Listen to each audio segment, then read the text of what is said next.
Buenas tardes, señoras, señores, consocios. Estamos hoy aquí en este acto de inicio de un centenario que para el Ateneo de Madrid no es un centenario cualquiera.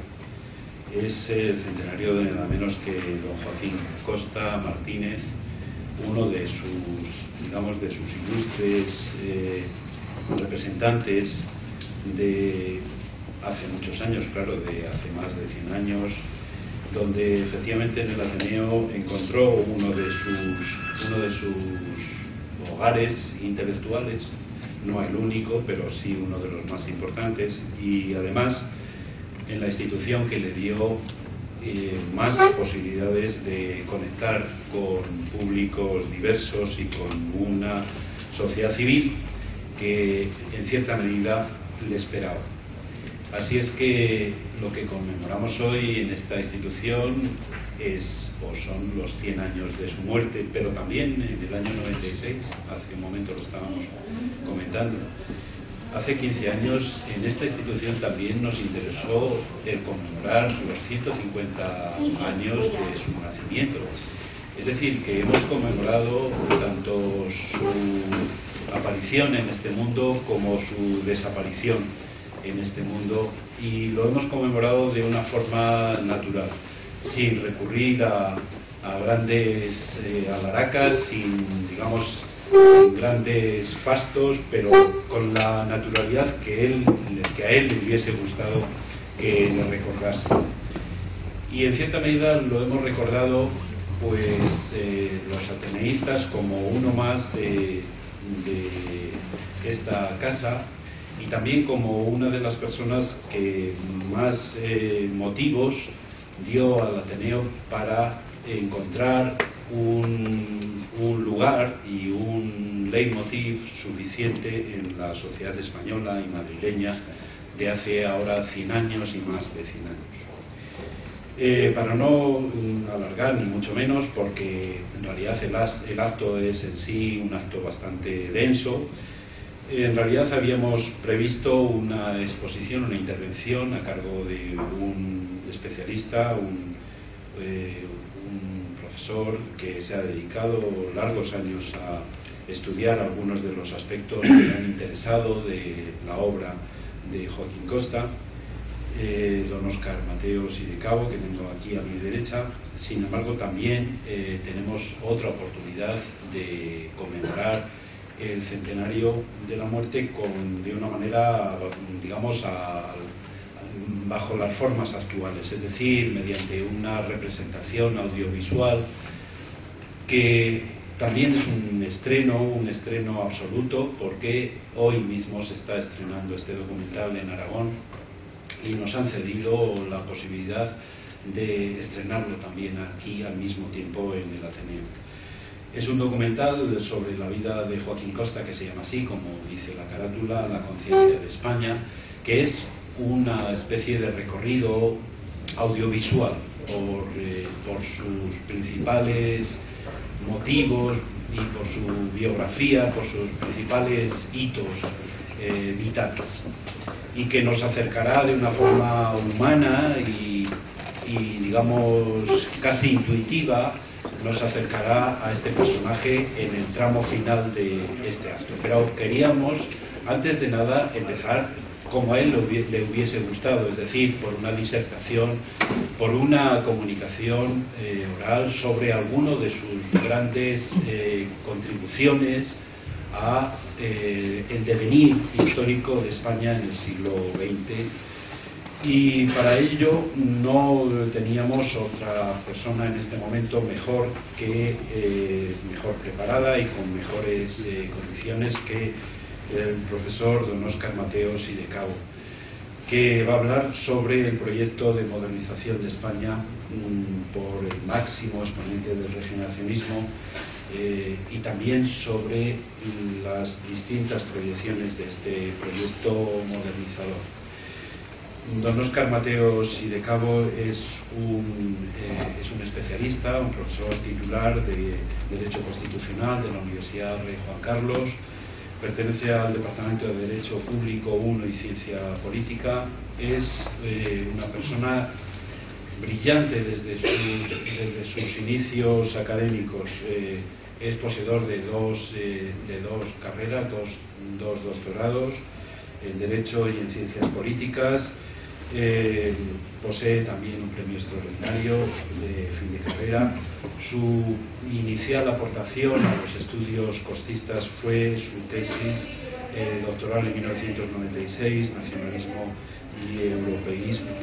español y europeísmo en el pensamiento de Joaquín Costa, que fue publicado en 1998, pero también han sido grandes contribuciones los estudios sobre Joaquín Costa, Derecho, Política y Humanismo en el marco de la Restauración alfonsina, lo mismo que otro de los libros relativamente importantes en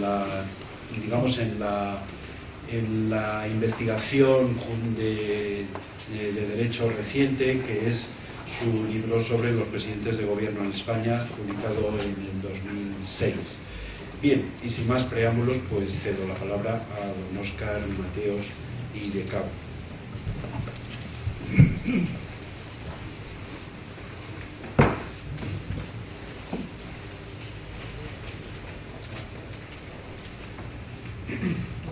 Buenas tardes. Mis primeras palabras quiero que sean de agradecimiento a Alejandro de Torre por su amable invitación, y al Ateneo, una institución tan querida para Joaquín Costa, para que tantas veces colaboró para conmemorar este centenario de esta conferencia. Para mí es una satisfacción venir a esta casa recordando la consulta que hice de sus fondos pues hace ya unos cuantos años,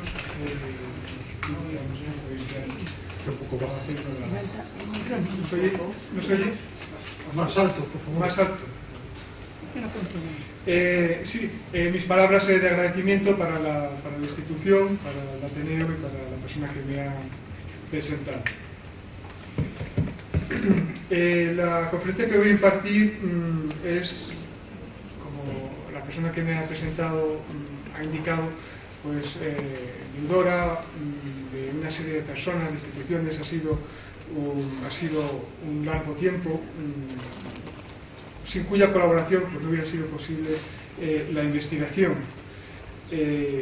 Quiero en estas primeras palabras de agradecimiento citar brevemente varios hitos o varias personas y varias instituciones, sobre todo la Universidad de Toulouse en Francia, que me permitió el acceso a la tesis doctoral de Gabriel Jackson sobre Joaquín Costa, la Biblioteca de Madrid, que considero mi segunda casa.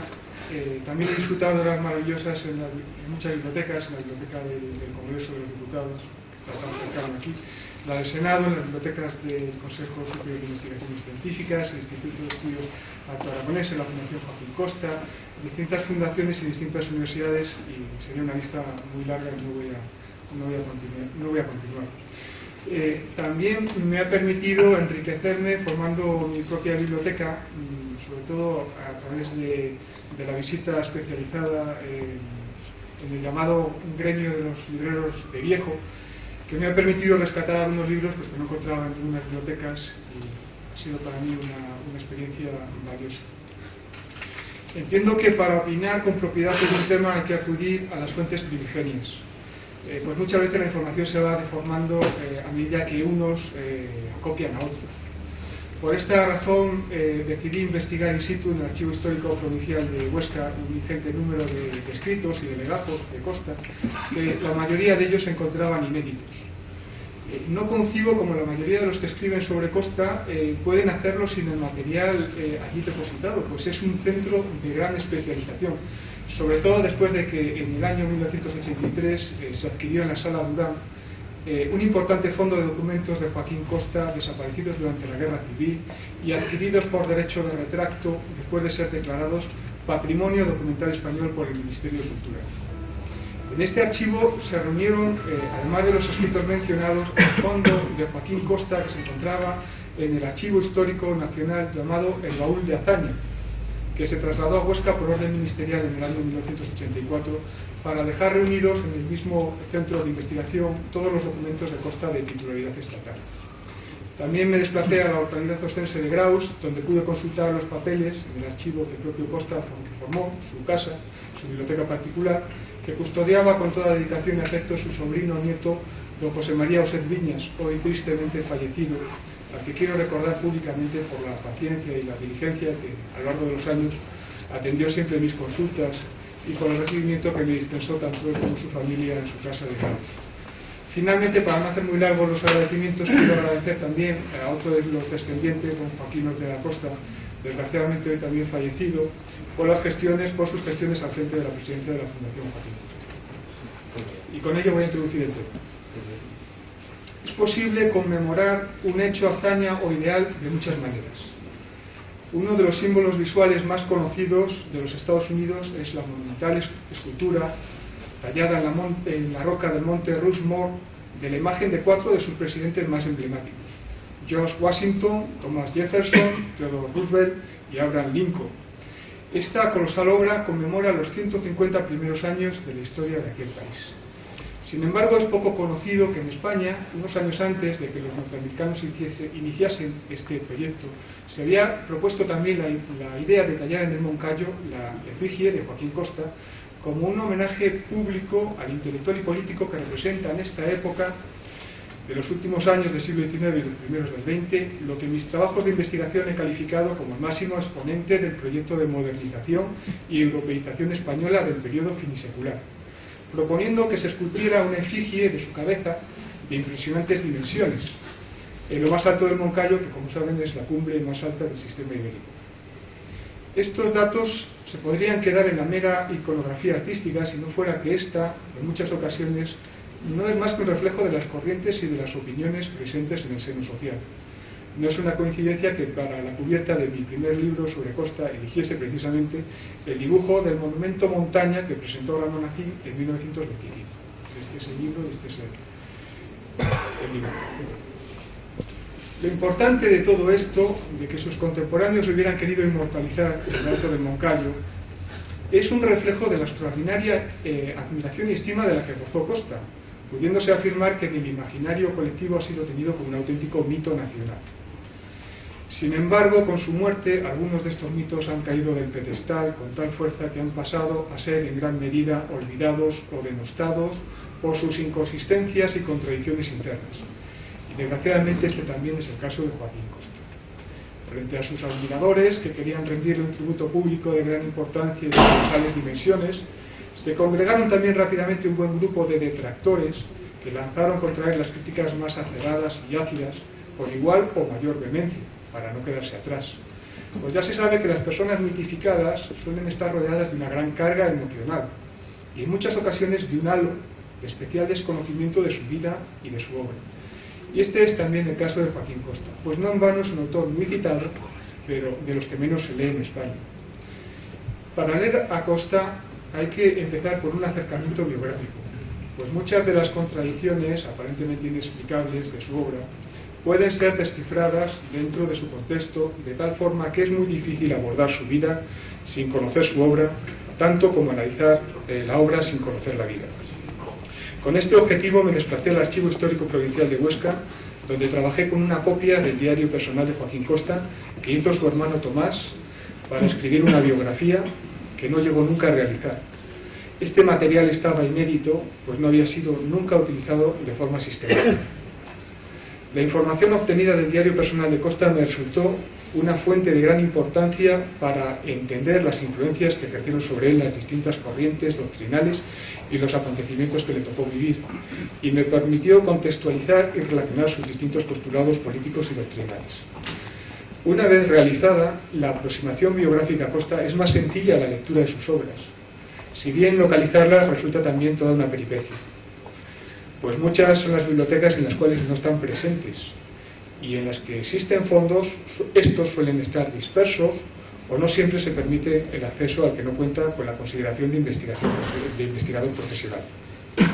Nada que ver con la completísima colección de obras que tiene la Biblioteca del Ateneo, que es un auténtico lujo y excepción dentro del panorama bibliográfico español. Además, las ediciones de sus obras no han contado con el éxito editorial esperado. Lo erudito de alguno de sus libros no ha ganado el favor del gran público, y al investigar en mi tesis doctoral sobre Joaquín Costa me he encontrado todavía libros intonsos, que son aquellos cuyas hojas están pegadas y que es necesario cortar con mucho cuidado para ser leídas por primera vez. Para intentar remediar esta situación, en el pasado proliferaron diversos idearios y antologías que en muchos casos son la fuente de inspiración de bastantes escritos sobre Costa. Es verdad que tienen el mérito de intentar acercar a un pensador y escritor valioso al gran público, pero por otra parte coger párrafos sueltos de sus obras muy densas y profundas no es en absoluto una tarea fácil. Por eso estas antologías pecan de cierta superficialidad y lejos de aportar concreción a su pensamiento lo han distorsionado todavía más.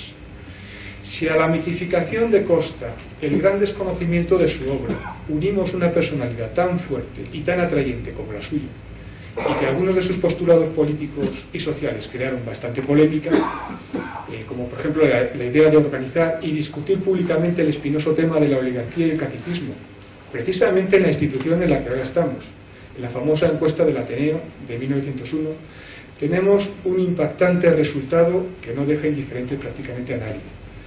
En relación a los temas polémicos, quizá el más recurrente ha sido el intento de relacionar a Costa con el autoritarismo.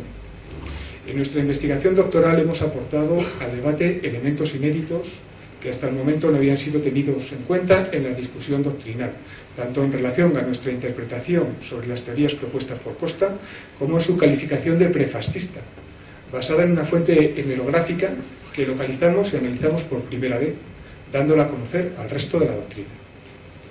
Con estos nuevos datos aportados en nuestros libros hemos pretendido que se cierre una larga polémica doctrinal en relación a esta cuestión, que si bien ha tenido de positivo el original una reflexión en profundidad sobre el tema que ha centrado la disputa, sin embargo creemos que también ha contribuido a un cierto estancamiento que no ha permitido avanzar todo lo necesario en la explicación y el esclarecimiento de las propuestas de finales del siglo XIX.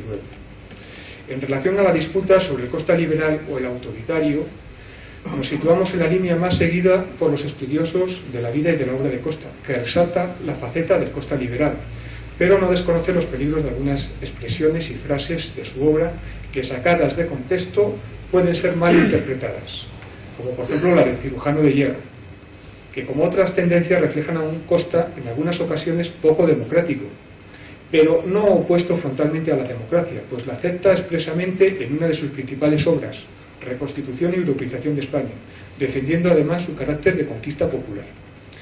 En cuanto a su actividad política, estuvo determinada por sus preocupaciones sociales, pues al estudiar las posibilidades de mejorar la vida de los españoles, especialmente de los que pertenecían a las clases más desfavorecidas, Costa reclamó una forma de gobernar en España que tuviese la mirada puesta en los problemas reales del país y que no hiciese de la oligarquía y el caciquismo un modo de vida. Recordemos que en esta época eran frecuentes las prácticas fraudulentas en la manipulación del voto en las elecciones, y que esta forma de manipulación política había arraigado también en un complejo sistema de usos sociales corruptos. Por estas razones, sus propuestas habían tenido la capacidad de aglutinar, después del llamado desastre colonial del 98, a una parte importante de la ciudadanía y de la intelectualidad de su tiempo. La corriente de repulsa hacia esos hábitos políticos y sociales, y en general hacia el propio sistema que llevó al país a lo que se conocía como el lento declinar del siglo XIX, propició la aparición en escena de un movimiento al que se llamó regeneracionismo. Desde luego que el deseo de tener un mejor gobierno no es una preocupación nueva, pues se encuentra presente en algunos de los intelectuales y políticos del siglo XVIII y XIX español. Sin embargo, en el contexto de la Restauración he defendido como una de las conclusiones más importantes de mi tesis doctoral sobre Joaquín Costa, que se debe considerar a este intelectual como al máximo exponente del citado movimiento regeneracionista y del proceso de modernización de España. El problema es que para unos será un mérito la formulación y defensa que Costa hace de este movimiento, pero para otros críticos del regeneracionismo no hace más que empeorar la imagen que tienen de Costa, al considerar sus esfuerzos en torno a la regeneración de España como un demérito más de su figura y de su obra. Esta opinión se insertaría en la mala prensa que ha tenido el regeneracionismo para algunos autores, se suele argumentar en contra del discurso tan vehemente y quizá en ocasiones exagerado de protesta frente a la mala administración y gobierno. Pero sobre todo es cierto que con frecuencia cansa leer todas estas críticas ácidas y las soluciones en ocasiones desproporcionadas que los regeneracionistas vierten en relación a las consecuencias derivadas del 98. Para los detractores del regeneracionismo, pese a que el país experimentó un cambio muy brusco de orientación, sin embargo, inmediatamente no hubo grandes consecuencias políticas. Después del 98, la clase política de la restauración alfonsina se mantenía en el poder, prácticamente sin variaciones, ante la crítica airada de los regeneracionistas que, intentando ampliar la base de representación del sistema político de turno a los sectores de la pequeña burguesía mercantil y agraria, habían sido una y otra vez preteridos en sus aspiraciones de participar o ser tenidos en cuenta en los asuntos públicos. Si bien es cierto todo lo anterior, el mantener que en el orden interno no hubo grandes consecuencias políticas no debe desconocer que, sin embargo, desde el punto de vista exterior, las repercusiones fueron muy claras. Hay que recordar que se trata de una época caracterizada por una importante actividad colonial y que nuestro país, a partir del 98, en lugar de expandirse a lo largo del globo terráqueo, como las colectividades inglesa, francesa o norteamericana, se encontró con un futuro inmediato más modesto, quizá más realista, con sus posibilidades, y circunscrito a sus propias fuerzas, carente ya del apoyo externo que hubieran podido conferir sus colonias transatlánticas. España se alejaba claramente de la posibilidad de emular, tanto en el orden interno como externo, a la todopoderosa Gran Bretaña. No obstante, el problema no se debe circunscribir únicamente a la temática colonial, pues el 98 no es solo la fecha en la que se liquidan los restos del imperio colonial español, que se encontraba muy disperso y hubiera necesitado para su defensa del sostenimiento de una gran potencia económica y naval y de un fuerte sistema de alianzas, sino que el 98 es también el punto de partida de una honda reflexión sobre nuestro país, su realidad política y las posibilidades efectivas de competir en el marco internacional. Y ese es precisamente uno de los grandes objetivos del regeneracionismo, la reflexión y las propuestas de solución a los problemas colectivos. Por eso conviene hacer abstracción del tipo de discurso utilizado y contextualizar el citado movimiento dentro de las preocupaciones y de las tendencias de su época. Pues mirando las finalidades perseguidas, tendremos que admitir que algunas de sus propuestas resultaban básicas para la modernización de nuestro país, siendo también la argumentación y defensa de esta idea una de las conclusiones más importantes que alcancé en mi tesis doctoral. En su libro Reconstitución y Europeización de España, Costa plasma las soluciones que cree que se deben de adoptar intelectual y políticamente en nuestro país para afrontar la crisis del 98. Realiza una profunda investigación con quizá en algunas ocasiones largas y no siempre claras o necesarias digresiones históricas. Estos argumentos históricos tratan de explicar mejor la necesidad de poner en acción su programa de gobierno, a la vez que buscaba el más amplio consenso sobre los problemas y las medidas que se debían adoptar en nuestro país. Por esta razón, Costa consideraba tan necesario profundizar y dar a conocer las claves históricas de España, en un momento en el que estaba también bastante extendido el historicismo. De esta forma, no nos debe extrañar que el pensamiento que corre a lo largo de este libro, como en general en la mayoría de sus obras, resulte tan complejo, lo que no simplifica, sino todo lo contrario, su intento de alternativa frente a la política de la restauración. Esta dificultad añadida quizá ha hecho que algunos hayan interpretado todas estas referencias históricas como un gusto o intento de Costa de vuelta o nostalgia del pasado, e incluso otros hayan llegado a decir que supone una política tradicionalista. En realidad hay que estar bastante habituado a la forma de escribir y de investigar de Costa para ver que no se trata de eso, sino de la manera tan exagerada en la que tomaba cualquier asunto que tuviera en sus manos, hasta agotar sus últimas preguntas y devorar con afán el último libro que tuviera a su alcance. De esta forma lo vio también el hispanista inglés Cheney, cuando resalta el prurito con el que Costa invertía su energía y su tiempo en sus estudios históricos, en los cuales era considerado un auténtico especialista. Y un contemporáneo suyo, Adolfo Posada, dijo que Costa era el único hombre de su tiempo que, antes de opinar sobre una cuestión política, se tomaba la molestia de examinarla junto con sus antecedentes históricos.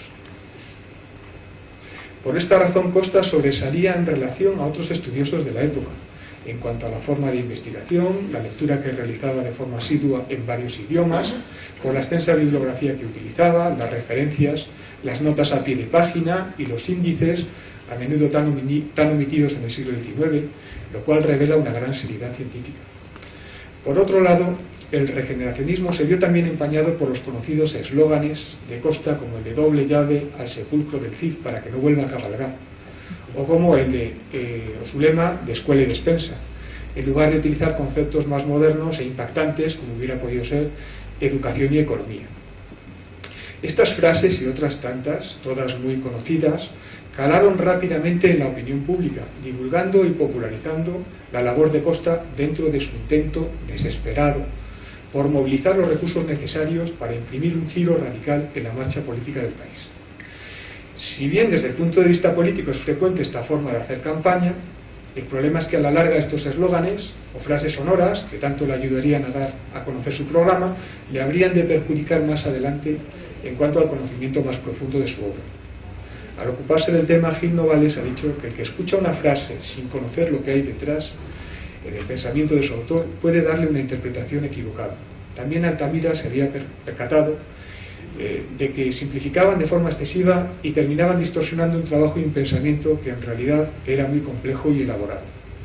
Este contemporáneo de Costa le defendió de los informantes que en la memoria del Ateneo habían interpretado las propuestas de Costa en un sentido cercano al autoritarismo, de tal forma que fue necesario que otros ponentes, como Altamira y el propio Costa, realizasen una interpretación posterior de dichas ideas en un sentido liberal y no autoritario. Como ya hemos dicho, la crítica y la polémica acompañaron a Costa en buena parte de su vida, sobre todo porque sus ideas no eran un mero ejercicio intelectual, sino que se planteaban también como alternativa política. Este es el problema, que el programa político y los eslóganes de Costa iban dirigidos a proponer un cambio político radical en la vida pública española. Este cambio resultaba muy peligroso para las acomodadas clases políticas de la Restauración, por lo que se hizo imprescindible atacar estos eslóganes desde el punto de vista político e intelectual, procediendo de esta forma a una sistemática descalificación del regeneracionismo como un movimiento pequeño burgués, de escasa importancia, del que se decía que constituía más una crítica airada al sistema imperante en la Restauración que un verdadero programa de una alternativa efectiva para España. Sin embargo, lo importante es que el regeneracionismo de Costa supuso una propuesta, quizá demasiado real, frente al determinismo español, mediante unas medidas concretas dirigidas a superar la situación de apatía generada tras el 98. Costa mantiene que de haber sido estudiados los problemas de fondo y puestos en conexión con la realidad española del momento, se hubiera podido mejorar espectacularmente en el nivel de progreso y bienestar. Precisamente la crisis del 98 se produce en una época que es posible considerar como de tránsito entre un sistema liberal, con una participación real de los ciudadanos muy limitada, hacia un modelo que se va poco a poco abriendo y haciendo más auténtico y participativo. En Costa, como en muchos de los intelectuales de la generación del 98, se opera también un tránsito de lo antiguo a lo nuevo. Es verdad que Costa parte en muchas ocasiones de elementos tradicionales en nuestro país, como los valores culturales propios o la problemática del campesinado, pero tiene el mérito de incorporar otros valores nuevos dentro de la cosmovisión española, como la apuesta decidida por la educación, el comercio o la ciencia. Esto es debido a que los grandes cambios, por muy revolucionarios que hayan sido, siempre han llevado adherido una carga de concepciones y mentalidades antiguas junto con las nuevas. Por eso, lo importante en el nacionalismo de Costa no son los elementos que hereda del pasado, sino las propuestas de nivelarnos con Europa. De esta modernidad fueron conscientes sus propios contemporáneos, pues la formulación europeísta de Costa era ya considerada en su propia época toda una novedad, tanto como ideología como en su faceta de objetivo político. En este contexto debemos situar el intento de Costa de encontrar las claves históricas de la conciencia nacional española, retrocediendo hasta el tiempo de los Reyes Católicos, que para él son sin duda los verdaderos fundadores de la nacionalidad española. También analiza otros distintos momentos e hitos importantes de nuestra historia, en una búsqueda que pone al descubierto lo poco cohesionador que había sido el anterior andamiaje de la monarquía española, basada en elementos tradicionales del viejo orden, para cimentar convenientemente el paso a un concepto más moderno de nacionalismo español, organizado en torno al principio de soberanía nacional. Por tanto, sería absurdo considerar, como lo ha hecho algún autor, que Costa toma partido por el antiguo régimen de los reyes católicos, en un ejercicio de reivindicación o de nexo con el tradicionalismo, pues sería una gran contradicción mantener una organización estamental en un estado en el que se tiene que incorporar lo más destacado de los regímenes y mentalidades más avanzados en el continente europeo. La cita de los reyes católicos es para considerarlos desde el punto de vista histórico como fundadores de la nacionalidad, pero cuando su obra Reconstitución y Europeización de España se trata de proponer soluciones para nuestro país, defienden el mantenimiento del statu quo, de los derechos políticos conseguidos durante la restauración alfonsina, y no la vuelta al orden estamental. Concretamente, Costa escribe: el Parlamento, el jurado, los derechos individuales y el sufragio universal constituyen una legalidad común en toda Europa. Han costado caudales inmensos y torrentes de sangre a 2 generaciones, y opina que sería un atentado contra el país el cuestionarlos, pues complicaría los problemas de aquel sistema con otros que ya habían sido anteriormente aceptados. De esta forma, Costa no necesita refundar la nacionalidad española de nuevo después del 98, pues mantiene que lo positivo es utilizar lo aprovechable e incorporar a la idiosincrasia española otros elementos que denotan una importantísima inflexión en este autor hacia posiciones y valores nuevos, sobre todo los que resulten compartidos por los pueblos europeos más adelantados. El propio Costa lo expresa con su célebre frase «doble llave al sepulcro del Cid», que vemos escrita en su obra Reconstitución y Europeización de España. Con esta frase, naturalmente guardando las precauciones con las que anteriormente hemos dicho que se deben entender los aforismos de Costa, se había opuesto a los repetidos llamamientos que ciertos sectores habían hecho a la tradición histórica, frente a los que Costa se había manifestado como partidario de un imprescindible cambio, que aportara una modernización que implicase un progreso económico, cultural y político de nuestro país, una vez abandonadas las posibilidades expansionistas en el contexto internacional. Costa no deseaba volver atrás en el tiempo, pues su acción política iba encaminada hacia la creación de un partido nacional o partido regenerador, concebido como una especie de partido de salvación nacional, que después de la crisis del 98 tenía como fin último el impulsar la recuperación de la colectividad española, pues nuestro país, sin perder radicalmente su idiosincrasia, debía modernizarse, incorporando elementos y criterios nuevos a través de la propuesta de política de europeización. Desde el punto de vista político, se trataba de aglutinar a una buena parte de los ciudadanos que no participaban en ninguna de las opciones de los partidos políticos del turno dinástico, lo cual era prácticamente toda la población, pues en aquella época había menos de medio millón de ciudadanos afiliados a los diversos partidos, y el resto constituía lo que se denominaba la masa neutra, es decir, aquella susceptible de ser movilizada y que Costa quería que aportase su energía proponiendo nuevas opciones políticas. El problema era que intentar sacar adelante un partido político con sus periódicos, comités y asambleas no sentó nada bien a los partidos existentes regidos por las acomodadas clases políticas de la Restauración. De esta forma, la labor de los partidos del turno dinástico no podía ser otra a partir de aquel momento que la de oponerse, en ocasiones frontalmente y en otras sutilmente, a quienes ocupaban un lugar más modesto en el escalafón social de la época. De esta forma se los catalogó de grupo de pequeños burgueses que tenían la osadía de presentarse en la escena social y política sin carta de presentación, casi de forma impertinente, podría decirse, para la rígida jerarquía social del momento. Por esta razón se hizo imprescindible, desde la propia clase política imperante de la Restauración, atacar este movimiento, tachándolo de protesta airada de los pequeños comerciantes y agricultores, que solo representaba una parte de la clase media-baja. Costa se convertía así en una persona claramente non grata. De todos modos, en nuestro país no es muy dado a grandes reconocimientos públicos, si no recuerden que unos años después, Benito Pérez Galdós, que era uno de los firmes candidatos al Premio Nobel de Literatura en 1912, pero que una campaña por parte de sus enemigos políticos terminó por disuadir a la Academia Sueca de galardonarlo. Sin embargo, pese a todo, la labor de Costa, si bien fracasó desde el punto de vista político, no fue en absoluta baldía, contribuyendo destacadamente su aportación desde la Cámara Agrícola del Alto Aragón a una necesaria reflexión sobre las posibilidades de nuestro país después de la crisis finisecular. Esta reflexión se encontraba siempre encaminada hacia la necesaria modernización de España, sobre todo después de la decepción de la experiencia inmediata al fracaso colonial y el subsiguiente aislamiento diplomático y recogimiento interior español.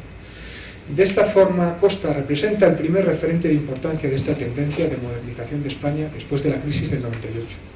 constituyendo por tanto un destacadísimo precursor de la generación del 98 en estas preocupaciones. Su impronta es claramente apreciable en los jóvenes del 98, a los que influyó de manera decisiva, sobre todo Ganivet, Unamuno, Azorín y posteriormente Ortega. Ortega le dedicó un elocuente elogio a decir que la regeneración no había venido a la conciencia española sola, sino que había sido obra de Costa.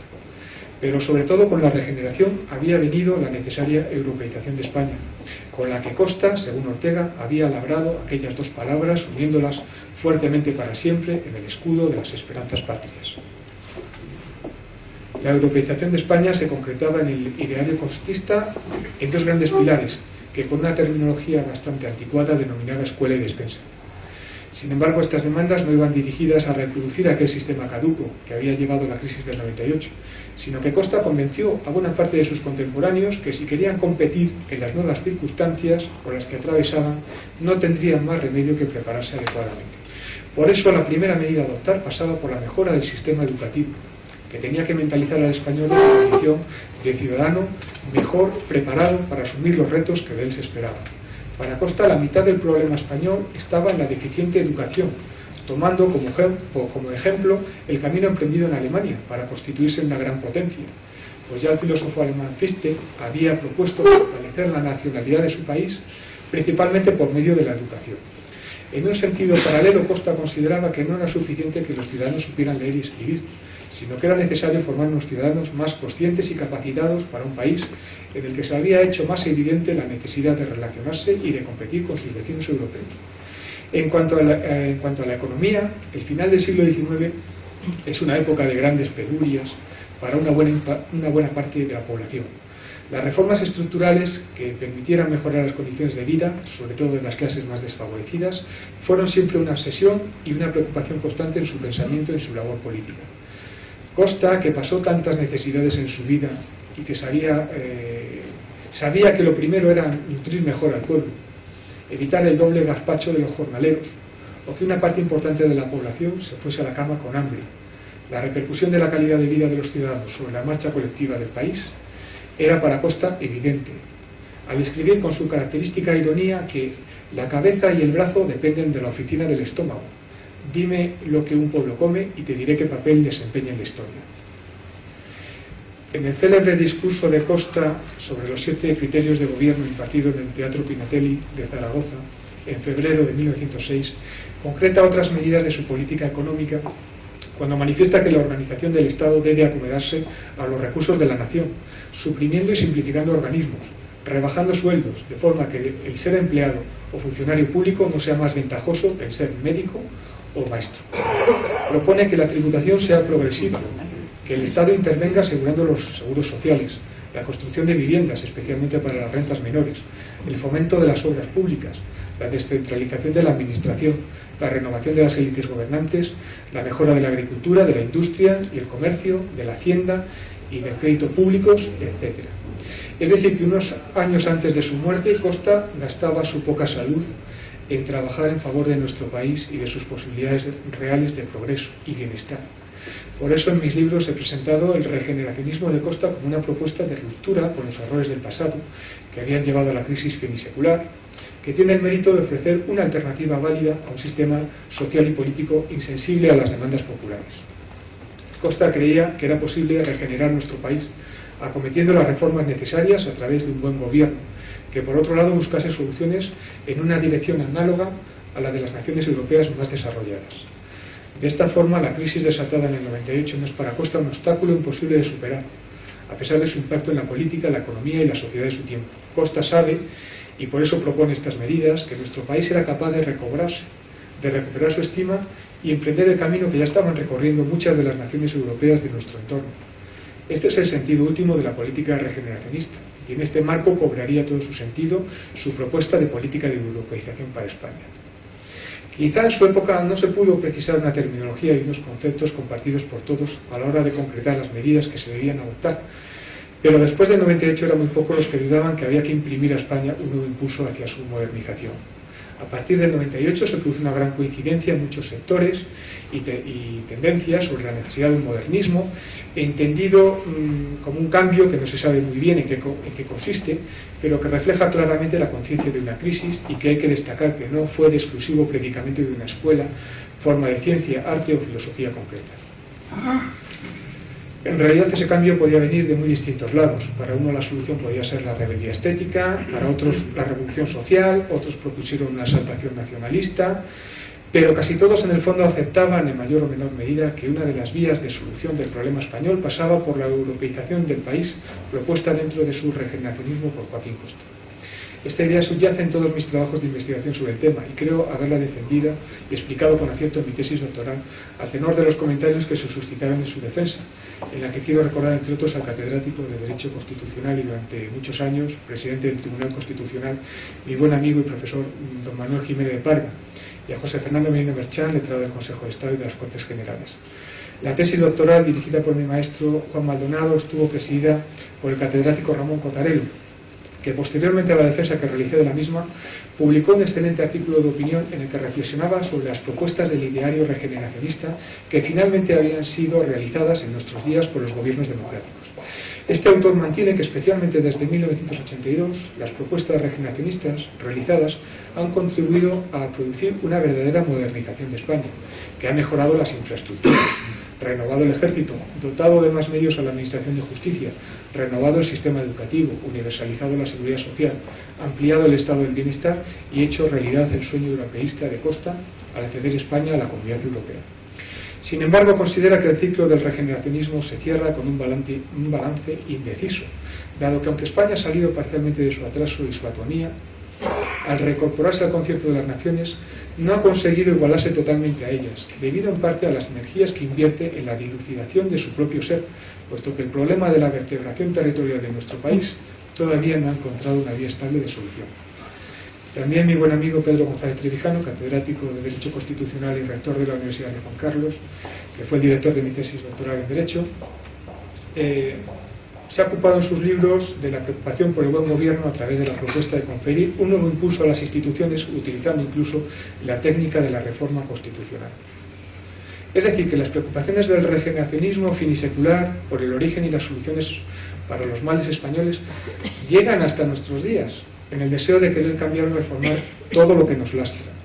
En este sentido, el catedrático Jorge de Esteban ha señalado que en la actualidad no sería justo acusar únicamente al sistema político o a la Constitución o a las instituciones de las deficiencias que afectan nuestro modelo de Estado, pues en su opinión no son ni mejores ni peores que las que se encuentran vigentes en los países occidentales más avanzados. Para este autor, gran parte de nuestros males proviene al contrario de la debilidad de nuestra sociedad civil y de nuestros sistemas educativos y asociativos, empezando por los partidos políticos y los sindicatos. Igualmente habría que imputarlo a las deficiencias de nuestra cultura industrial y la cultura política heredada de situaciones históricas pasadas. En mis libros he mantenido que nuestras actuales insuficiencias tienen su origen muchas veces en las deficiencias producidas durante nuestro proceso de modernización. Por esta razón, el estudio de dicho proceso de modernización nos ayuda a comprender y a explicar convenientemente la forma y el grado de desarrollo alcanzado. En este sentido, pese a no haber desempeñado grandes responsabilidades políticas, no obstante, intelectualmente el programa político y en general las formulaciones de Costa marcaron una gran influencia en su generación y en las posteriores. El complejo y vasto pensamiento de Costa fue además acompañado de una impresionante obra, que se extiende a las más variadas materias, que a la hora de su muerte se encontraba integrado por 42 libros, 7 prólogos y más de 450 artículos. El proceso de modernización de Costa incluye una variada lista de medidas, entre las que podemos citar las demandas de autonomía administrativa para los municipios, frente a la centralización estatal y el caciquismo, la mejora de la educación incorporando la nueva pedagogía europea, el desarrollo sostenido de la economía, el fomento de las obras públicas y en general la cometida de un vasto programa de bienestar y mejoras públicas a través del intervencionismo estatal. Costa lo sintetizó diciendo que de lo que se trataba en definitiva era que la acción del gobierno se orientase hacia unos criterios en los que, haciendo más justo el Estado, se intentara hacer más justa la sociedad. Por esta razón han sido varios los regímenes políticos posteriores que se han reclamado de una forma u otra herederos del programa de Costa. Llama la atención que regímenes tan dispares como primero la dictadura de Primo de Rivera y después la Segunda República le hicieran sendos homenajes en los que se resaltó públicamente aquello que se había incorporado en su programa. Sin embargo, en su época el movimiento regeneracionista no vio obtenidas ni satisfechas sus principales demandas por parte del sistema político de la Restauración. Si bien decir que el regeneracionismo fracasó rotundamente al no conseguir sus objetivos políticos y sociales es una verdadera exageración. De todo aquello rescatamos el intento de participación de una parte importante de la población en los asuntos públicos, demanda que hasta el momento no había sido reivindicada en términos de salvación nacional con el radicalismo que supuso la pérdida colonial del 98. Hoy en día que está tan de moda hablar de la globalización, midiéndose la importancia y expectativas de un país por su capacidad de insertarse y competir con los demás, hay que conceder que el regeneracionismo tuvo también el mérito de extender a amplios sectores de la población un deseo de incorporarse y de inserción de España en el contexto de las naciones europeas más florecientes y prósperas, y una conciencia de la necesidad de la modernización de las viejas estructuras políticas y sociales. Por eso el regeneracionismo no solo influyó en la mentalidad de aquella generación, sino también sobre las generaciones siguientes, tanto en el plano intelectual como político, pues fueron varios los regímenes que se reclamaron posteriormente para ponerlas en acción las ideas más destacadas del programa político. Conclusiones. El sociólogo Amando de Miguel y Roberto Barreto han publicado en 1998 un libro titulado muy gráficamente El final de un siglo de pesimismo. En esta y en otras obras parecidas se está realizando una revisión bastante particular de la historia, pues algunos autores han llegado a tachar a los regeneracionistas en general de haber mantenido un espíritu pesimista, que según ellos ha impregnado no solo su época, sino nada menos que el siglo posterior al llamado desastre del 98. La tesis central del libro es que nos encontramos ante un pueblo en el que abunda el resentimiento y cunde el pesimismo. Se llega a decir en varias páginas que el resentimiento es la opción característica de la sociedad española actual, con ciertas excepciones y matices. Para estos autores hay que esperar a nuestra época para que se pueda hablar de la superación casi definitiva de algunos traumas seculares y poder decir que en determinados ámbitos se cierra el siglo de negrura y quejumbre.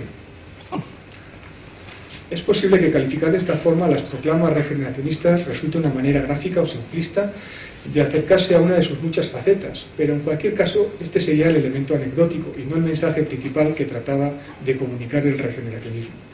La forma en la que se expresan los regeneracionistas, ya hemos dicho que en algunas ocasiones puede ser un poco pesada para nuestra mentalidad y sobre todo porque hay más de un siglo de distancia para comprender que el llamado mal de España que duele a los regeneracionistas son expresiones que no resultan en absoluto usuales para tratar los problemas políticos o de gobierno de una sociedad más compleja y avanzada. Por otro lado, sus excesos verbales tampoco habían sido muy usuales hasta la fecha. Esta generación se siente legitimada para realizar estas afirmaciones ante la perplejidad que les causa el derrumbe de su mentalidad y de su forma de vida. Se trataba de convencer y animar in articulo mortis a sus contemporáneos a adoptar una forma más moderna de nación y a europeizarse como medios imprescindibles para salir del bache material y moral que estaba atravesando España. Tener que reflexionar sobre la concepción que les ha llevado a la derrota y pasar una mentalidad bastante diferente, debemos concederles que no resultaba nada fácil, especialmente menos en aquella lejana época tan reacia a los cambios políticos y sociales. No obstante, la forma en la que está expresado el mensaje no nos debe impedir aceptar que todas estas frases alarmantes y excesivas en su formulación iban encaminadas a imprimir una modernidad a un pueblo y a un gobierno al que, sin querer reconocerlo muchas veces expresamente para que no se envaneciese la nación, se creía susceptible de grandes mejoras, siendo esta una idea que he desarrollado en varios artículos publicados en revistas científicas. De todo este mensaje encaminado a un cambio político y social, como no lo había habido nunca antes en nuestra historia patria, los críticos de esta modernización hacen hincapié en las formas de expresarlo. En primer lugar, no es igual ni la situación, ni la mentalidad, ni el lenguaje, y quizá el mensaje se encuentre redactado en un estilo literario de dudoso gusto, pero no por eso desconocido en una época en la que imperaba el positivismo científico. En este contexto hay que situar unas expresiones médicas muy gráficas, pero que posiblemente imprimían todavía mayor dramatismo a la descripción de las situaciones que se quería corregir. Es la época del positivismo en que la ciencia médica era una de las ciencias de vanguardia en la investigación. El uso de esta terminología médica reflejaba el eficiente desarrollo de las ciencias sociales, como la ciencia política o el derecho constitucional, que hubieran podido contribuir con su arsenal metodológico y terminológico a una mejor comprensión y expresión del problema. Esto lo vemos en la preferencia en la utilización de un término como el de regeneración de los tejidos enfermos de la nación, en lugar de emplear una palabra con otro tipo de connotaciones como el de modernización de las estructuras políticas y sociales. La terminología no resulta neutra, sino recordemos los réditos electorales que el eslogan del cambio tan buenos resultados ha dado a los socialistas en nuestro país. La terminología del regeneracionismo es, por tanto, bastante deficitaria, porque en la época de la Restauración, a falta de una progresiva especialización, el jurista seguía siendo el único experto disponible en ciencias sociales y, por tanto, llevaba a sus hombros una pesada carga científica a la que tenía que unir las exigencias propias de su profesión. Por otro lado, el derecho político o constitucional de la época, a duras penas, empezaba a hacer propio un corpus poderoso para enfrentarse al análisis de algo tan complejo y extenso, tan difícil de explicar como son los sistemas de gobierno. Por tanto, calificar como un siglo de pesimismo la historia posterior a la mítica fecha de 1898 y decir que aquella generación se encontraba sobrevalorada es simple y llanamente no querer aceptar los perfiles del devenir histórico que ha atravesado nuestro país. Como en nuestras propias biografías, la historia tiene momentos gloriosos, como el descubrimiento de América, y otras horas bajas, como la pérdida de las colonias de 1898. Querer ampliar unos para minimizar otros es como tratar de arrancarse u olvidar un pedazo de vida, porque no ha sido de nuestra satisfacción. Lo grave no es solo la calificación, sino que si se da por buena esta idea, parece que estamos todos exentos de conocer aquella época tan pesimista. No sería tan necesario prestar atención y estudio a estas doctrinas regeneracionistas, eliminándolas o minusvalorándolas a la hora de proceder a su estudio, cuando todos sabemos que se aprende más de los fracasos que de los éxitos, y que de los malos momentos se puede renacer fortalecido, como el mítico ave fénix que renacía de sus cenizas. Llevando el argumento a su extremo, si la historia se analiza partiendo de la nefasta influencia de los que proponen medidas para superar los malos momentos colectivos, se podría tener la tentación de eliminar a estos intelectuales, reescribiendo la historia con unas aportaciones y no con otras, modo de pensar que parece desgraciadamente algo bastante cotidiano en nuestros días. Un buen ejemplo de lo que decimos sucedió con la conmemoración del centenario de 1898.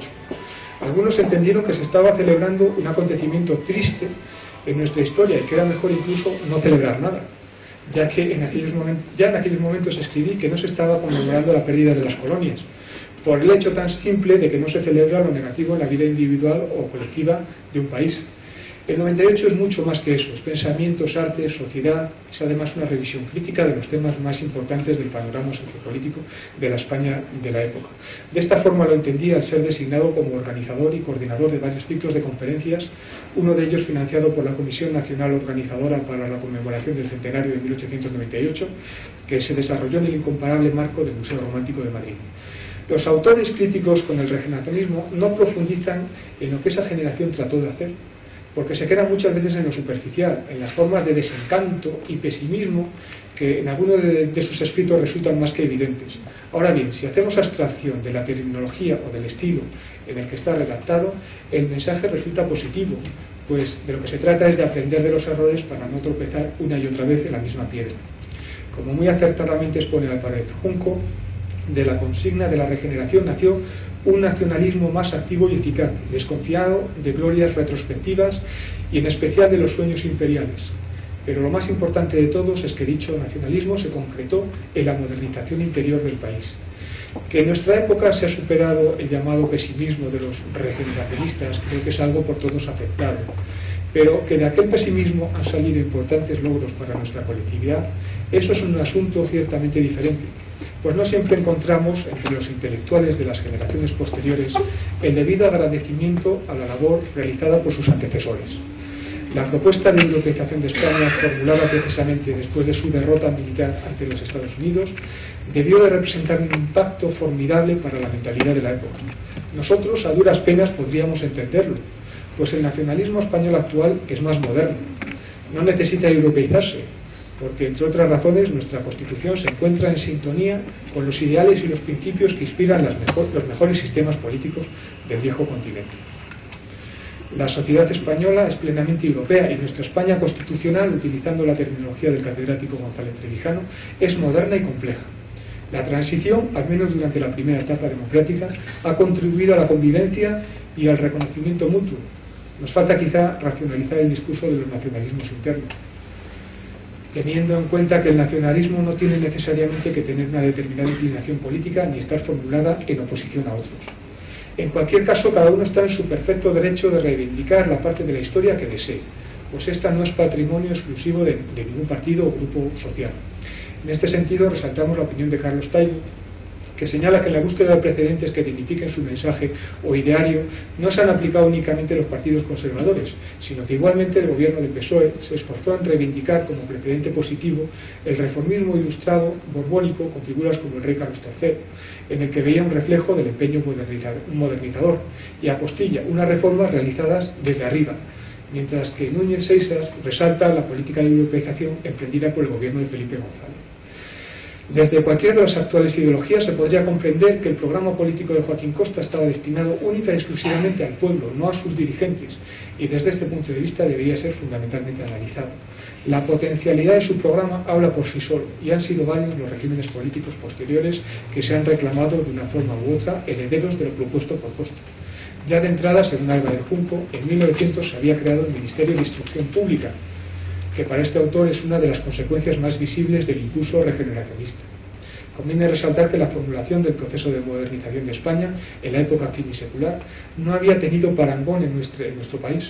La novedad que implica podría justificar por sí sola su interés, al que uniríamos el convencimiento de que debemos conocer nuestro pasado para comprender el presente y vislumbrar el futuro. Muchas gracias por su atención y quedo a su disposición para sus comentarios y preguntas.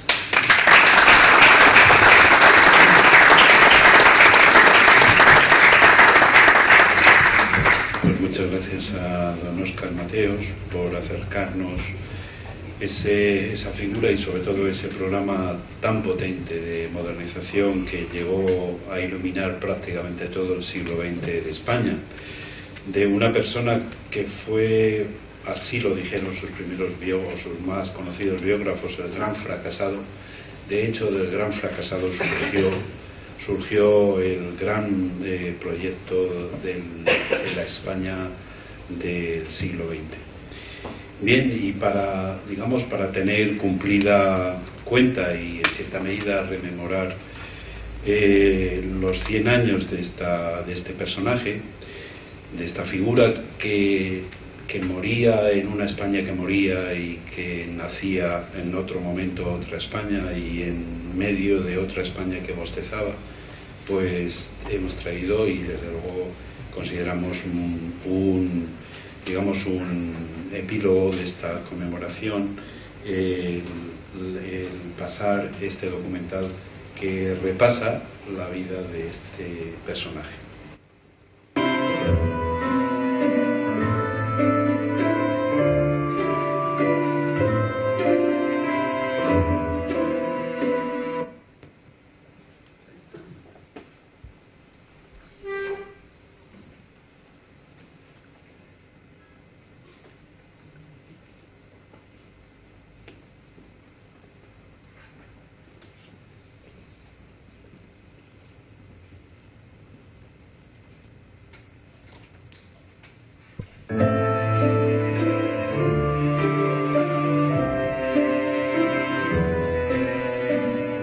Monzón, 14 de septiembre de 1846. En el seno de una familia de modestos labradores de la ribera del Cinca, viene al mundo Joaquín Costa. Un hombre cuya personalidad estaría marcada por la honradez, la sinceridad y la denuncia constante de la hipocresía y de la cobardía. Un hombre que, con sus agudos análisis de los males de la patria y su perseverancia por hallarle solución, llegaría a ser la conciencia de España.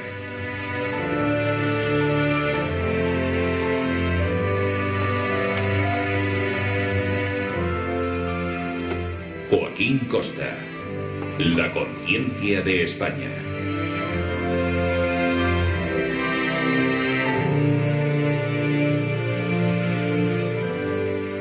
La infancia y adolescencia de Joaquín Costa transcurre entre su Monzón natal y la villa de Graus, a donde se traslada su familia en 1852. Esta localidad prepirenaica configura el marco ecológico y social que le marcará para toda su vida.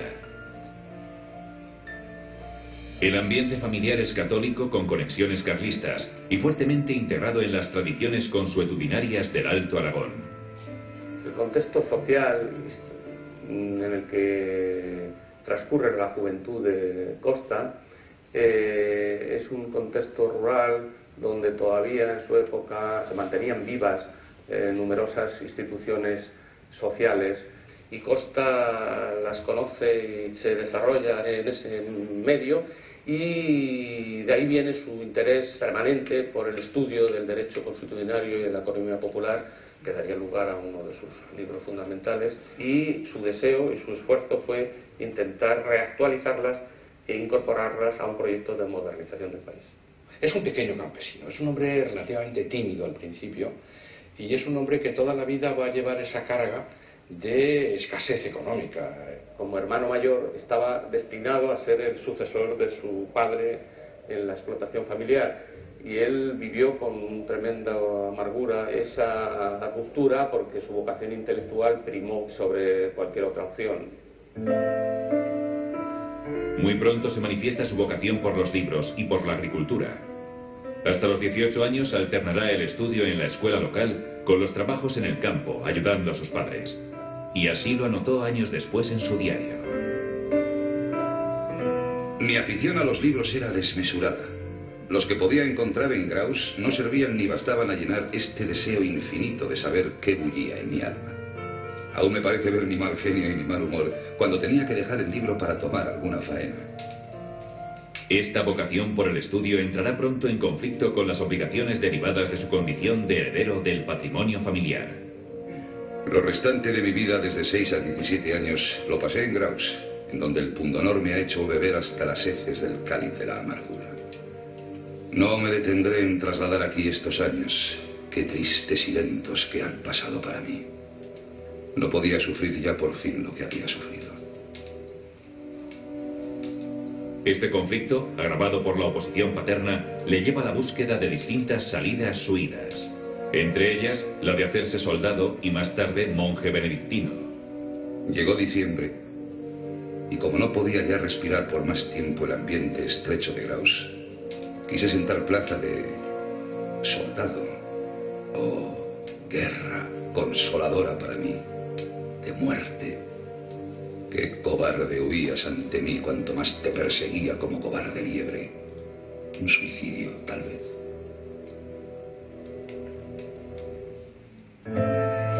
En diciembre de 1963 deja Graus para ir a estudiar y trabajar a Huesca. Esta salida será vivida con un profundo desgarro personal y de sentimiento de culpa por el abandono de los suyos a su suerte. Costa es entonces, en efecto, un adolescente un poco mayor, de 18 años, que sale y empieza a romper las raíces con un entorno campesino, de pequeños campesinos, con un entorno familiar, en efecto, conservador, carlista, antiliberal. Inicia entonces una larga travesía de desarraigo que le llevará a lugares muy distintos. En Huesca se alternarán momentos de euforia y de desánimo, y vivirá situaciones de miseria, de dependencia del favor ajeno y de carencia de afectos. Y luego esa condición humilde, económica, pues claro, el hombre se va a Huesca y trabaja de albañil, para ganarse algún dinero, se hace maestro, es decir, él da clases de dibujo, y entonces se hace también bachiller en Huesca, y es entonces cuando podrá volar hacia Madrid para hacer sus dos carreras estrella, que son Derecho y Filosofía y Letras. Alterna el estudio con diversos trabajos para poder subsistir, como el de criado de Hilarión Rubio, albañil, a la vez que aprende diversos oficios y saberes prácticos. Su formación se amplía con los estudios de magisterio en la Escuela Normal de Huesca. En diciembre de 1865, Joaquín Costa anota meticulosamente en su diario cómo él y un grupo de amigos del instituto en el que estaba matriculado deciden fundar el Ateneo Ostense. En enero del 66, Costa pronuncia un discurso de título revelador, Esperanza en el porvenir. Es un discurso retóricamente perfecto, y las labores de Joaquín Costa en el Ateneo serán las de profesor de agricultura primero, las de francés después, y su gran esperanza en aquellos momentos, ya se lo nota en su diario, era la de ser profesor de taquigrafía. Y en sus primeros años, todavía viviendo en Huesca, pues su gran objetivo fue hacer un tratado de agricultura que sirviera a los agricultores españoles para mejorar. Fue el gran objetivo de su etapa juvenil, ¿no? Todos estos rasgos resultan aún más sobresalientes y admirables si se tienen en cuenta las enormes dificultades económicas, rayanas con la más cruda pobreza, y la aparición de los primeros síntomas de su enfermedad, la cual limitaría enormemente sus posibilidades físicas. Claro, el problema de Costa es que es un hombre que nace ya, o casi ya al poco de nacer, se encuentra con una enfermedad congénita, una atrofia muscular que va creciendo, que al final pues le impedirá estar de pie o tendrá un brazo más, digamos, dificultado para actuar. ¿Qué resultará de todo esto con respecto a mi porvenir? ¿Se modificará este? ¿Será igual dentro de un año su horizonte? Por de pronto, ya sé que seré libre de quinta, por inutilidad física. Triste realidad. Con motivo de la Exposición Universal de París de 1867, Costa es seleccionado en un concurso para artesanos del pabellón español, a donde marcha en marzo, permaneciendo en la capital francesa hasta diciembre de ese mismo año. Y cuando la Diputación Provincial de Huesca le manda como delegado obrero a la Exposición Internacional de París, eso es ponerle en contacto ya con el mundo moderno en su máxima realización. Pero claro, el tiempo libre que tiene se dedica a pasear, a ver la exposición, por supuesto, y a deslumbrarse pues con los logros de la industrialización de los países ya desarrollados en Europa, de Inglaterra, de Francia, de Bélgica, de Alemania. Claro, eso a él le deja una impronta tremenda. España está muy atrasada. Y además aprende francés muy bien, tanto, y esto nos da un poco la idea de qué tipo de persona era, que cuando vuelve escribe nada menos que una gramática francesa. Tiene tal avidez de aprender, tal interés, tantas ganas de hacer cosas, que un humilde albañil y portero de una exposición vuelve ya dorado con esa experiencia europea.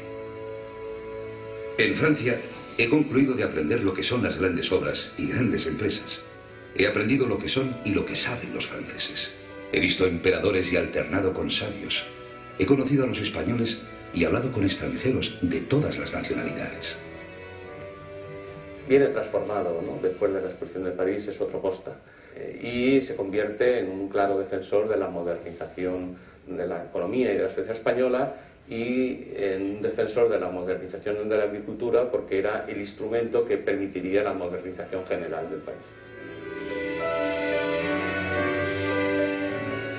A raíz de su experiencia, Costa escribe el que sería su primer libro y su principal obra de juventud. Y cuando el primer libro de Costa es Ideas apuntadas en la Exposición Internacional de París para España y para Huesca. Es una cosa muy curiosa.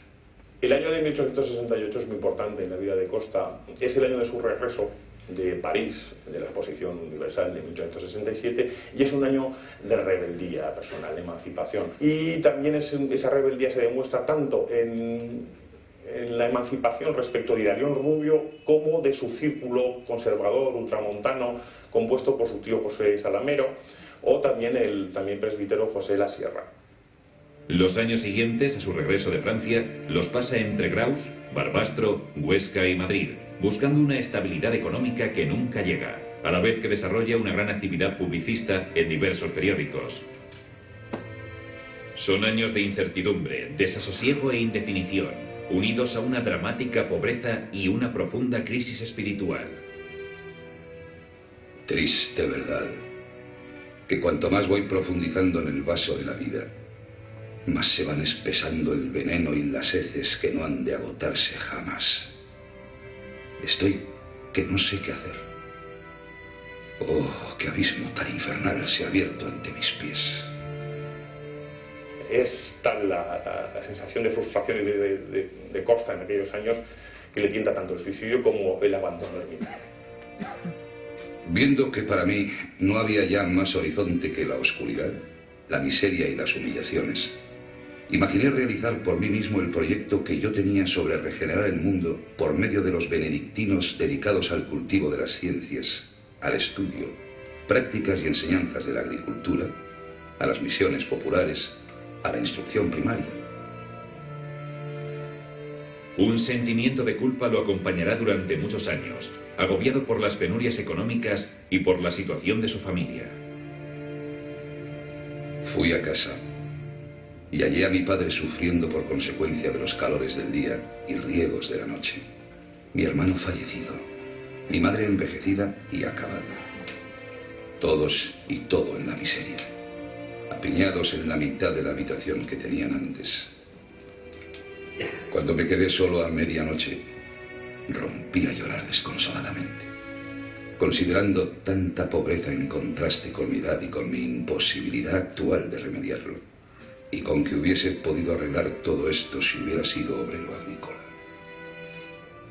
Lejos de eso, les he estado pidiendo duros y duros todo el año, habiendo tenido ellos que pedir prestado el dinero con que había comprado las botas que llevo. Cuando fui a la cama y vi el color y la pobreza de la sábana, rompí a llorar más desesperadamente, considerando que mi padre había dejado su colchón para prepararme esta cama y quizá hasta la pobre sábana de su lecho.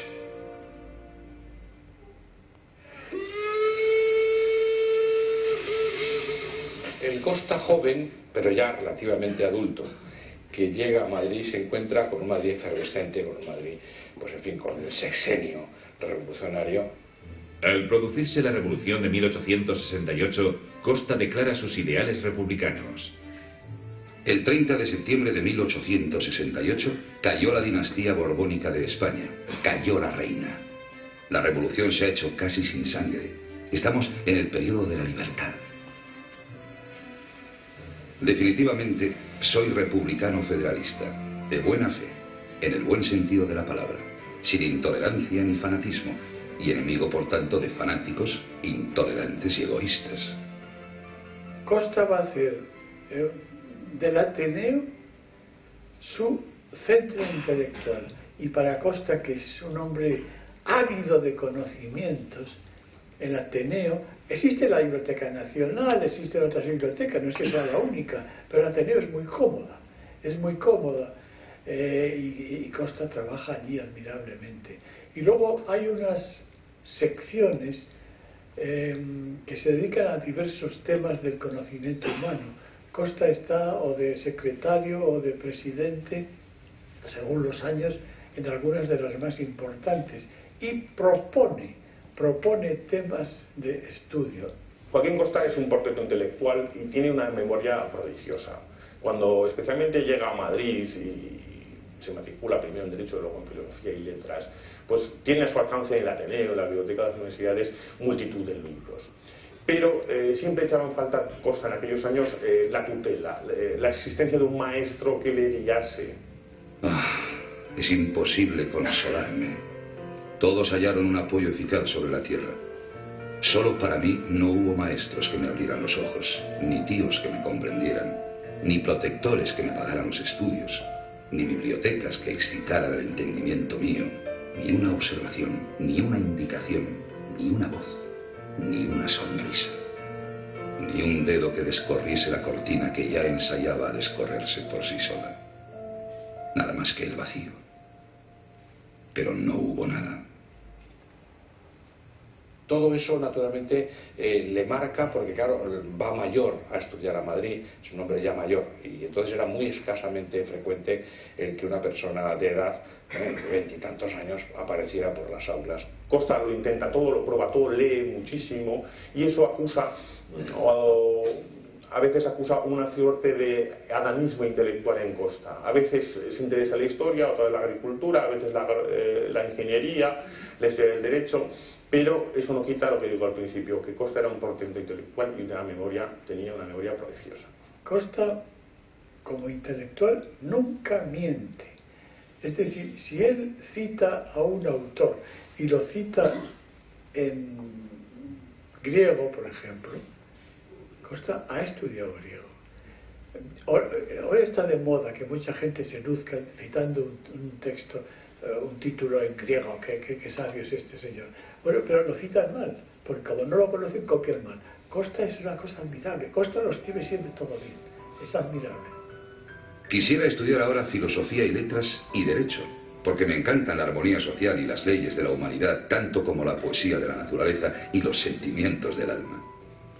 Quisiera discurrir sobre la lógica del progreso, aclarar ante el mundo de los ignorantes las verdades de la historia, enseñar a las sociedades un camino, mejor el camino, mejor dicho, el camino recto que deben proponerse en su carrera terrestre. En Madrid, en efecto, pretende en la universidad saberlo todo, prácticamente todo. Hace las dos carreras de Filosofía y Letras y de Derecho, que en el mundo de la época eso es todas las ciencias sociales, quiero decir, es fundamentalmente un jurista, su formación es fundamentalmente de jurista entendido en la época, una época en la que no hay carrera de sociología, ni de economía, ni de ciencias políticas, todo eso es un jurista culto en la época. En 1872 consigue la licenciatura en Derecho y en 1873 en Filosofía y Letras. Ese mismo año obtiene el doctorado en Derecho con premio extraordinario y logra la plaza de profesor auxiliar de la Universidad de Madrid. Opta a varias plazas de profesor numerario sin éxito. Hay momentos en que no puede, por ejemplo, pues doctorarse en Filosofía y Letras, porque no tiene dinero. Su padre le dice, ya hemos vendido muchas fincas, hijo mío, no podemos más. Entonces eso le va a marcar, pero a la vez le va a hacer también un hombre austero, un hombre, digamos, severo en sus tratos y muy crítico con todos los que viven del presupuesto, con todos los empleados, los funcionarios y sobre todo los enchufados. Coincidiendo con su condición de estudiante en Madrid, en 1874 se produce la Restauración Borbónica en España. Es la época precisamente de la gloriosa, el 68, la Primera República, luego la Restauración, y las cosas le vienen políticamente mal. Ha llegado la Restauración y él entonces estará siempre rabiando por un sistema, pues eso, que proviene de un golpe y que proviene pues de una España que retrocede de aquellas formas maravillosas del sexenio y de la República hacia formas extraordinariamente conservadoras. Y cuando se produce la Restauración y expulsan a todos los profesores liberales de la Universidad Española, siendo ministro Orobio, él se solidariza y renuncia a esa pequeña plaza que tenía de profesor, digamos, en prácticas. Pero qué desventurada criatura que soy yo. Cuando al cabo he llegado a auxiliar, cuando se acerca junio y con él el derecho de ser jurado en tribunales a examen y sacar 50 o 60 duros, voy a tener que renunciar al título de profesor supernumerario. Y además le pasa una anécdota tremenda, y es que se doctora en Derecho con premio extraordinario y se doctora en Letras, y cuando va a competir por el premio extraordinario resulta que se ha producido la Restauración, el golpe de Estado que trae ya los cambios muy conservadores, y entonces claro se presenta Marcelino Menéndez Pelayo, que hace una cosa erudita, pero en fin, no tiene ni color frente al examen o al ejercicio de Costa, pero se lo dan a Marcelino Menéndez Pelayo. Y este tipo de fracasos a él le van a marcar mucho. Estos años universitarios representan la transición del Costa enclaustrado en su medio rural comarcal alto aragonés a un Costa urbano no muy bien acomodado en su medio social de destino. Costa tiene buenos amigos, españoles y extranjeros, en los más altos niveles de conocimiento, pero es de otra clase social y de otra forma de ser. Tienen una formación distinta, un entorno familiar muy distinto, formas de relacionarse distintas, de gustos, dinero distinto. En esos años, en Madrid, empieza a manifestarse la enfermedad, que también lo marcará de por vida. Y después de todo, no puedo. No alcanzo más que a una comida al día. Durante el curso no podía dormir. Terminado, no puedo dormir ni comer. Y sobre este cuadro, el brazo izquierdo, siento que se va atrofiando como el derecho. Y no he podido comprarme no solo un aparato de inducción, ni un corsé, pero ni una armilla. El Costa posuniversitario ha adquirido su formación jurídica y filosófica de base, incorporando la doctrina krausista, bajo la inspiración de la Institución Libre de Enseñanza, fundada en 1876 por varios profesores expulsados de la universidad. Estoy muy triste. Tengo el mal de los libros, el mal de la ciencia. Ayer leí parte del Ideal de la Humanidad por Krause y Sanz del Río. ¡Cuánto me gusta la filosofía! Cuando se funda la Institución Libre de Enseñanza, Costa es uno de los que organiza excursiones con alumnos a visitar determinados monumentos, iglesias o paisaje o lo que sea. Va con los alumnos como una cosa pedagógica. Costa participa desde el primer momento en las actividades de la Institución Libre de Enseñanza, como profesor y director de su revista, El Vile. Costa encuentra, dentro de su tendencia a la melancolía, a la soledad, encuentra en la Institución Libre de Enseñanza un cobijo, unas personas de una extraordinaria valía intelectual, de una gran elegancia personal y moral, y él se encuentra muy a gusto, sobre todo cuando se encuentra con Giner de los Ríos. Costa le pide consejo con frecuencia y esas vehemencias, esos enfados, pues don Francisco Giner le calma, le aconseja, dice: Costa, usted vale mucho, pero usted tiene que plantearse frenar esos impulsos y encauzarlos hacia obras, hacia logros. Enseña en la Institución Libre de Enseñanza durante muchos años, lo cual definitivamente le pone en contra de la Universidad Española, pues la universidad pública, que lo trató siempre muy mal. En los 10 años que duró su vinculación con la Institución Libre de Enseñanza, Costa pudo desarrollar su vocación como docente y como investigador, además de alcanzar gran notoriedad en los medios intelectuales y profesionales del país. Joaquín Costa en el año 75 fracasa en su intento de ser profesor en la Universidad Central, y eso le obliga a buscar perentoriamente otros medios de trabajo, que los encuentra en estos medios particularmente en la consecución de una plaza por oposición de oficial letrado, lo cual le obliga a disfrutar, a lucrar de diferentes destinos en la geografía española, como son Cuenca, San Sebastián, Guadalajara, hasta que se acerca a su Huesca natal, animado por su enamoramiento con Conchita Casas. A la pobreza y sus infortunios académicos se añade en esos años un fracaso amoroso que le impidió constituir la familia y el hogar que tanto ansiaba. Concepción Casas Soler era hija del profesor que había sido de Costa en el Instituto, Serafín Casas y Abad, y de doña Leonisa Soler, y sobrina a su vez del canónigo de la catedral, Bruno Casas.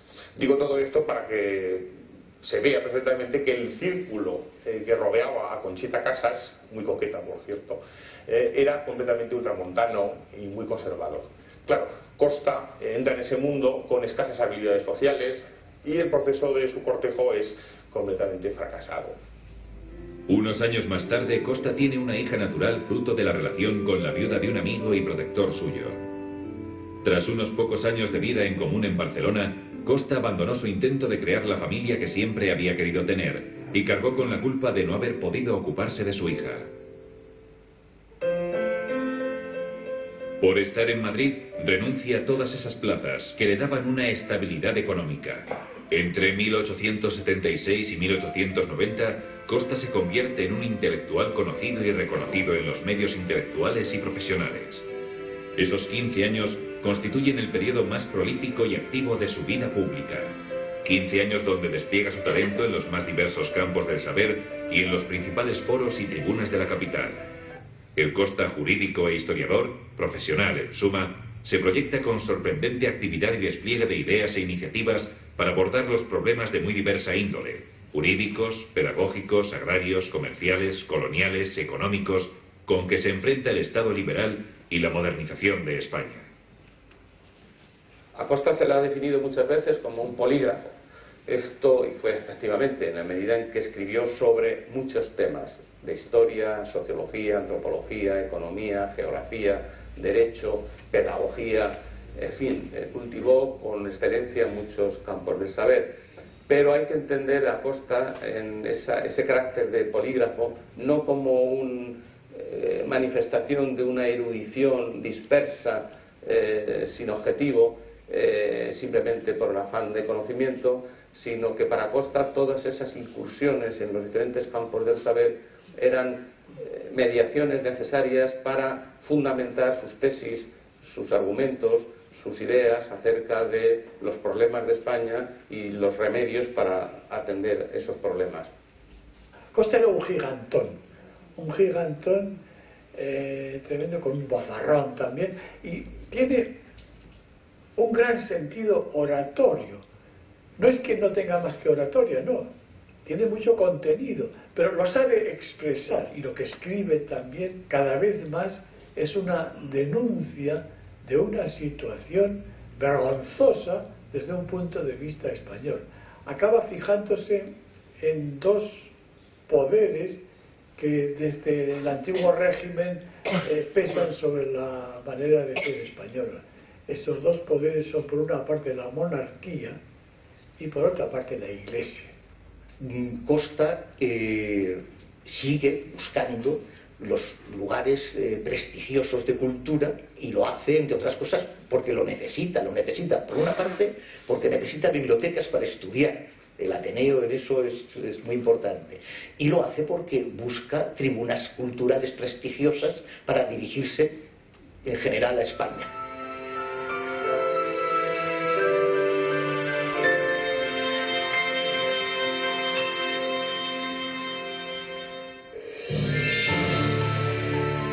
En 1890, Costa regresa a Graus y decide intervenir directamente en política desde la defensa de los intereses de los agricultores y de la población de su comarca. En 1891 crea la Liga de Contribuyentes de Graus, entre cuyos objetivos figuraba el de constituir una cámara agrícola con carácter oficial para fomentar la agricultura de la comarca a través, principalmente, de la construcción de canales de riego por cuenta del Estado.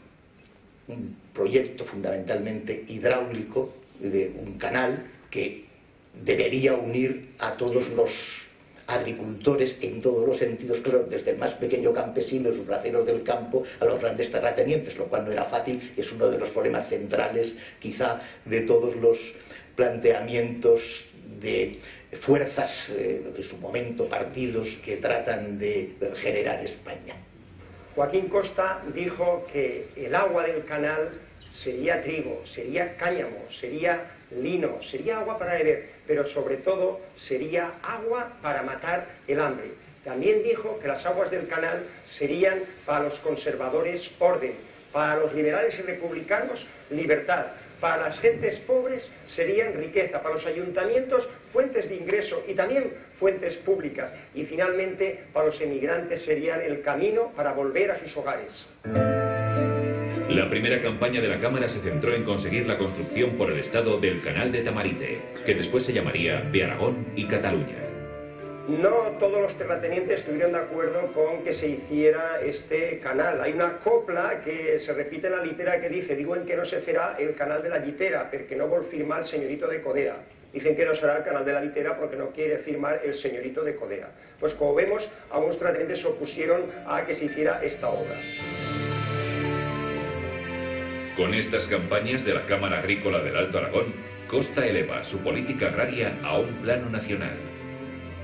Un paso adelante en la movilización política será la presentación por la Cámara de candidaturas propias a las elecciones municipales de 1893 y a las generales de 1896, en las que Costa no consigue salir elegido. Todavía en el marco de la política de la Restauración se presenta elecciones locales y nacionales con fracasos rotundos, entre otras cosas por el boicot de los caciques locales. Eso le lleva a finales sobre todo después del año 98, a convencerse que en el marco de la política de la Restauración no es posible emprender las reformas que el país necesita. Costa, con cierta ingenuidad, él que se había mantenido siempre al margen de ocupar puestos políticos, quiere ser diputado porque se imagina que si lo eligen diputado va a las Cortes y allí puede promover una acción que pare la guerra que ya se ve venir. Costa es un tremendo nacionalista durante muchos años de su vida. Tremendo nacionalista, está impregnado de sentimiento español, que quiere ir más adelante. Un hombre honradísimo, que esta concepción grandiosa choca con las realidades concretas del colonialismo cubano. Costa está siempre en contra, por ejemplo, de la esclavitud. escribe un escrito ¿por qué subsiste en Cuba la esclavitud?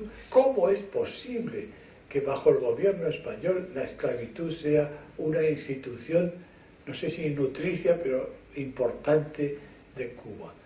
Cuando quiere proponer una acción contra la guerra que parece criminal, es una guerra de España contra Cuba, pero es una guerra civil, Cuba es España también, es una guerra civil, es una guerra criminal, trata de promoverlo y la única persona que le escucha es don Francisco Pi y Margall. Son dos personalidades de gran categoría, pero para parar una guerra, dos personas de brazalete no pueden hacer nada. La situación militar española en Cuba se había complicado hasta verse amenazado el dominio colonial por la guerra independentista. En 1898, la breve guerra con los Estados Unidos se tradujo en una fulminante y sangrienta derrota que supuso la pérdida de los restos del Imperio español: Cuba, Puerto Rico y las Islas Filipinas.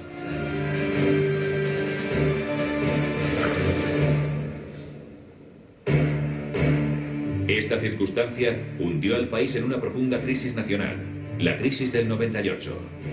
En este contexto surgieron numerosas voces de muy variado significado que reclamaban una regeneración de la patria. La voz más crítica y la cabeza de ese movimiento regeneracionista fue Joaquín Costa. Y es el momento en que Costa se convierte en la conciencia de España, en el tribuno más escuchado y reverenciado. Es decir, el año 98, desastre en la forma convencional de decirlo entonces en España, hace que muchas personas se planteen una transformación total de la política en España, el gran descrédito de los partidos políticos turnantes y de cómo se puede crear otra fuerza política que haga la revolución desde arriba basada en las clases neutras, tal como dice. Era la hora para Costa de hacer una nueva política. Política reparadora. Y por tanto, para la blusa y el calzón corto principalmente, entre otras razones. Son los más. Son el cimiento del mañana que se trata de edificar. Han costeado con su oro, su sudor, sus lágrimas, su sangre, la conquista de los derechos políticos de que ellos no sentían necesidad y que no les han servido para nada, que solo han servido a la minoría de los ricos y de los ilustrados. Venerar al labrador más aún, si cabe, que al soldado que vuelve de la guerra, porque se necesita mayor vocación de héroe para ejercer la labranza que para guerrear. La limitación de su acción política a escala comarcal y la crisis nacional de 1898 elevará el proyecto político de Costa a clave ideológica fundamental del regeneracionismo reformista español. Es el momento del salto a la política nacional. Los dos fracasos electorales con la Cámara no desaniman a Costa, sino que lo llevan a dar un paso adelante en su deseo de construir una nueva fuerza política, ahora de ámbito nacional. Costa lo que quería era crear un partido político, la Asamblea decide crear una liga, pero las cosas se le van de las manos también y poco después se crea la Unión Nacional que preside Paraíso y entonces la liga se incluye en la Unión Nacional que también fracasa políticamente. Ese es quizá el momento de mayor proyección política nacional en España. Desde luego el primer momento en que Costa resulta ser la conciencia de España. Siendo la figura señera de la Unión Nacional, resume Costa su biografía al director inglés de la Review of Reviews. Empecé a vivir cuando España había llegado al límite de su decadencia. Llegué a la madurez mental en días en que esa decadencia degeneró en catástrofe. Yo había estudiado la historia de mi país y el choque de lo aprendido con lo que vivía arrancó de mi pensamiento trenos de ira e indignación. Este es el resumen de mi vida. Ya ve usted que tiene poca importancia. Es en 1901 cuando presenta en el Ateneo de Madrid su famosa memoria de Oligarquía y Caciquismo, donde se produce la denuncia más radical y rigurosa del sistema político de la Restauración, de la monarquía alfonsina, y promueve un cambio radical del sistema. Bueno, fundamentalmente fue una gran encuesta, contestan muchísimos intelectuales de la época. Se ha dicho que es un gran trabajo de sociología política. Bueno, estamos en esa época, no es un trabajo científico con métodos actuales. Y ciertamente él concluye de todo eso con un análisis de la realidad política española, la política en profundidad, no solo de los movimientos de los partidos, que en España en realidad no hay un régimen parlamentario, sino lo que hay es oligarquía y caciquismo amparada por una apariencia de parlamento. Eso es lo que él denuncia. Y a partir de ahí ya va evolucionando también desde esas ideas del generacionismo, de las clases neutras y de intervención o revolución desde arriba, a un planteamiento de ahora es el turno del pueblo, que habrá que hacer la revolución desde abajo. Las disensiones internas sobre la estrategia a seguir y el carácter de la oposición al sistema político, además de las ambiciones personales, llevaron al fracaso de la Unión Nacional y a su desaparición en 1901. Costa se retira a Graus un poco desencantado porque ha habido un momento que Costa podría haberse convertido, y hay mucha gente que pensaba que podía hacerlo, en jefe del Partido Republicano Español. Costa no va a ser jefe de ese partido porque tiene un problema gravísimo, es su salud. Ante el fracaso de la experiencia de la Unión Nacional es cuando él ya da el paso de su entrada en el Partido Republicano, con el que también acabará mal.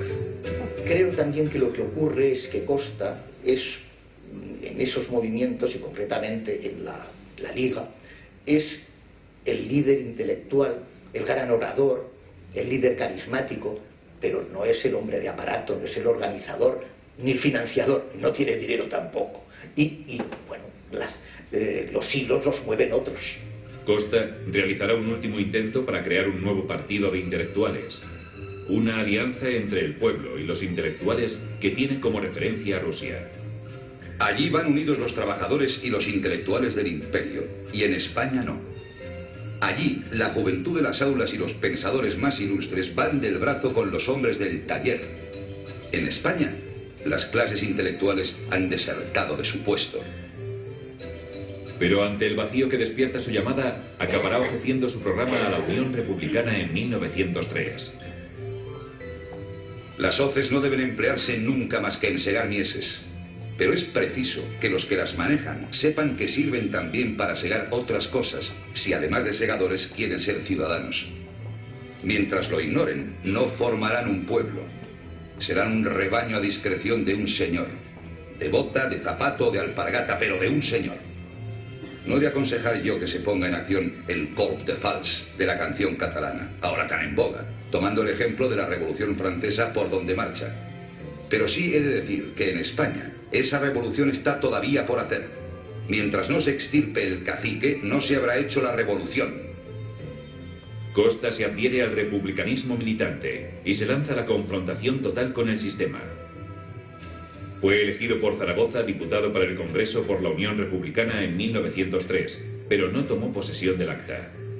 Los sucesivos fracasos políticos por hacer una revolución desde arriba, desde el poder, radicalizan aún más a Costa, para quien ha llegado el turno del pueblo y la hora de la revolución desde abajo.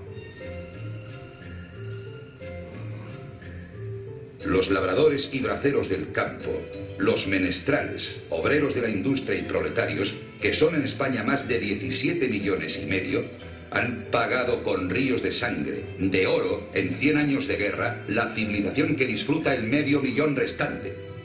Y sin embargo, esa minoría de ilustrados y pudientes, clase gobernante, no se ha creído obligada a corresponder a tantos sacrificios con uno solo, dejando alguna vez de gobernar para sí, gobernando un día siquiera para los humildes, para la mayoría, para el país. ¿Parecerá ya hora de que llegue turno al pueblo? La desunión y luchas intestinas en las filas republicanas llevaron a Costa al año siguiente a presentar su renuncia a la militancia en el Partido Republicano. Es este un momento crítico para Costa. Tras los fracasos políticos, el pleito de la localidad manchega de La Solana contribuyó a ahondar más sus frustraciones. Enfrentado a la Iglesia como abogado de los vecinos de esa localidad manchega para defender sus intereses sobre un legado dejado por un rico terrateniente a la comunidad, pero gestionado por unos sacerdotes, Albaceas del mismo, Costa gastó numerosas energías en defender a los vecinos y en defenderse a sí mismo de acusaciones injuriosas. Es un problema de intromisión de la Iglesia. Hay una persona que dona muchos bienes, muchas propiedades terrícolas y las dona al pueblo, pero lo administran los clérigos, y entonces ahí hay una historia rara, hay una historia diríamos, de manipulación, de instrumentalización, y Costa se pone al lado del pueblo. Claro, eso le supone un enfrentamiento frontal con la Iglesia, incluso pues con los terratenientes, que incluso le difaman, y él se pleitea incluso con ellos también. Es decir, es una de las pocas veces en que Costa está en gran abogado. Y este encontronazo con la Iglesia, que ya tuvo a lo largo de su vida algunos más, le hizo tomar posiciones muy anticlericales. Él se mantuvo siempre excepto de un cristianismo racionalista, pero era muy enemigo de la intervención de la Iglesia en la vida política, social y económica. He consumido todas las reservas que poseía, ya mermadas por la herencia y la labor forzada de los libros y las adversidades y los despojos. Desde el despojo de la cátedra, que me ha impuesto tantos combates, tantas tribulaciones para ganar la comida, insuficiente y agotadora también, hasta el despojo de la solana, por caciques, jueces, curas, obispo, en subir, en hacer apellido. Cuando lo he hecho era viejo y estaba agotado.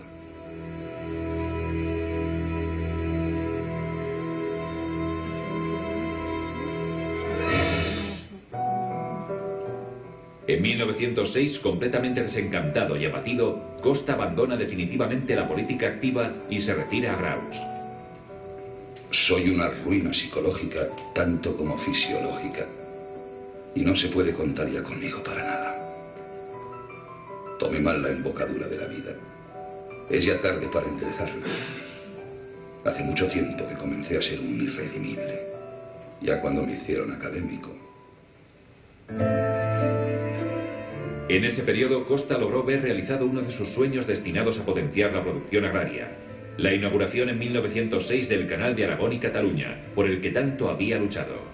Joaquín Costa fue un ferviente impulsor de las obras del Canal de Aragón y Cataluña, y estamos en una de las obras impresionantes en aquel momento, una auténtica obra de ingeniería. Fue inaugurada por el rey Alfonso XIII el 2 de marzo de 1906. Joaquín Costa fue el gran ausente de este acto. La persona que más había luchado y trabajado para que se construyera el canal, nadie lo invitó. Bueno, nos encontramos en el cuarto de trabajo, el estudio de Joaquín Costa, que él ocupa prácticamente todo el día, desde que no se mueve de aquí, desde su última reclusión en 1904. Él llega a un momento, su imposibilidad, su enfermedad, no le permite apenas moverse, con lo cual le instalan una cama, un camastro aquí, pero que incluso ya en los últimos años ni eso utiliza. Aislado, salvo alguna aparición pública ocasional, pero siempre con gran impacto social, de ahí el sobrenombre de León de Graus, Costa, gravemente enfermo, a partir de 1906, solo efectuará una nueva intervención pública con motivo de su pronunciamiento contrario al proyecto de ley antiterrorista promovida por Maura en 1908.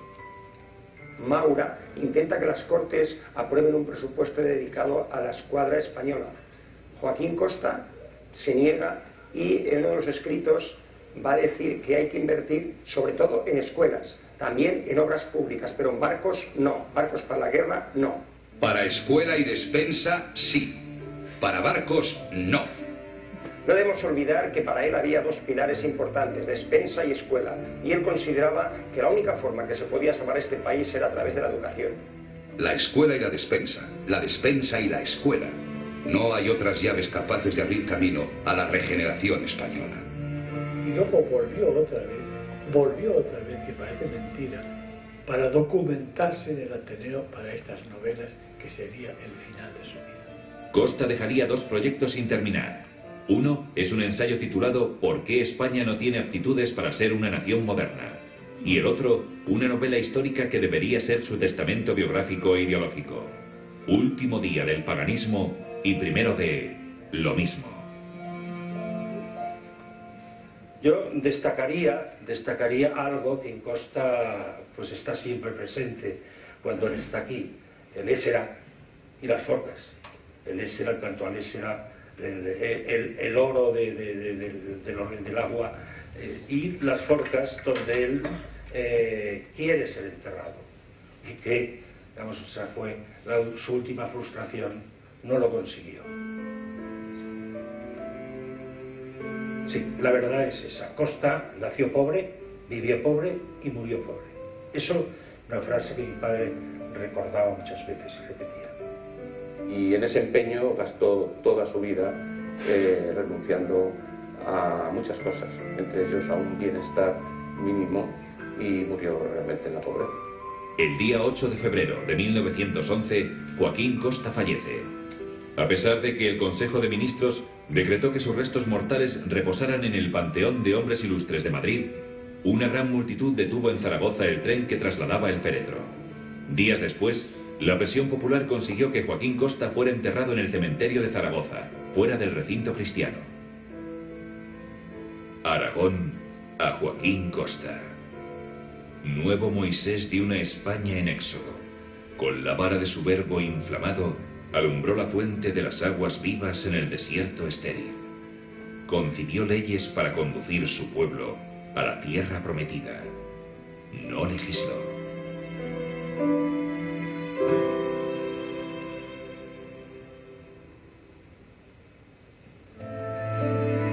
La biografía intelectual de Costa queda iluminada y adquiere todo su significado profundo a la luz de los avatares de su historia.